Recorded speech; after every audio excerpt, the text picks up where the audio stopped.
kita tidak pernah tahu ajal itu kapan datang dan berakhir, atau batas umur kita, maka seharusnya kita menjadikan ini sebagai hari emas kita, hari di mana kita menambah sisi-sisi amal soleh yang masih kurang di masa lalu, ataupun kalau sudah ada kita menambah agar secara kuantitas dan kualitas juga bertambah, yang akan membantu kita mendapatkan fasilitas tambahan di dunia ini dan juga tentu derajat yang tinggi di surga sana.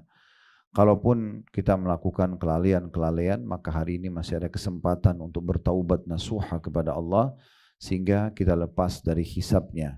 Oleh karena itu, setiap orang di antara kita harus introspeksi diri, berhati-hati sekali terhadap detik-detik dan masa-masa yang dia lalui, jangan sampai tidak berisi dengan hal-hal yang bermanfaat. Karena penyesalan pada hari kiamat itu akan terjadi pada 3 golongan.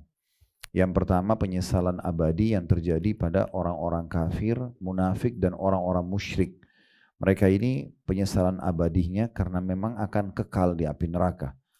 Mereka selalu disebutkan oleh Allah Subhanahu wa taala dalam Al-Qur'an, setelah menyebutkan neraka dikatakan khalidina fiha, kekal selamanya di dalam gitu ya. Kemudian yang kedua adalah usatul mukminin, orang-orang mukmin yang masih lebih banyak kelalaian dan dosanya dibandingkan amal solehnya. Mereka nanti pada saat ditimbang amal hari kiamat, dosanya lebih berat, sehingga akhirnya harus masuk ke neraka dulu lalu disiksa oleh Allah Subhanahu wa taala sampai dosanya bersih. Tetapi ini juga bermasalah, akan mendatangkan penyesalan, karena siksaan di neraka itu tanpa ada kematian. Semua akan dipenuhi dengan siksaan per detiknya, non-stop, tidak ada negosiasi, tidak ada toleransi. Semuanya akan terus disiksa sesuai dengan kadar dosanya. Dan Allah menyebutkan dalam Al-Quran, yauma inda rabbika ka'alfi sanatin mimma ta'uddun. Satu hari di sisi Tuhan kalian nanti di akhirat sama dengan 1000 tahun waktu kalian di dunia. Ini juga akan terjadi penyesalan. Kemudian yang ketiga adalah penyesalan orang-orang beriman yang masuk ke dalam surga, tetapi mereka sebenarnya bisa mendapatkan derajat lebih tinggi.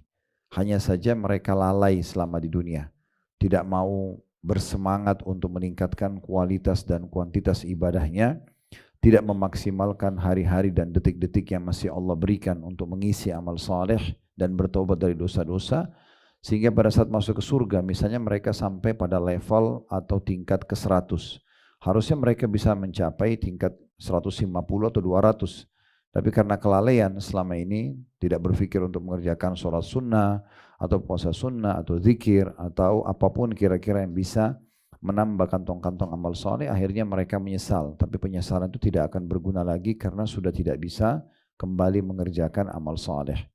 Oleh karena itu kita harus betul-betul menyadarkan diri kita masing-masing, kalau waktu kita terbatas dan maksimalkan yang terbaik untuk diri kita sendiri.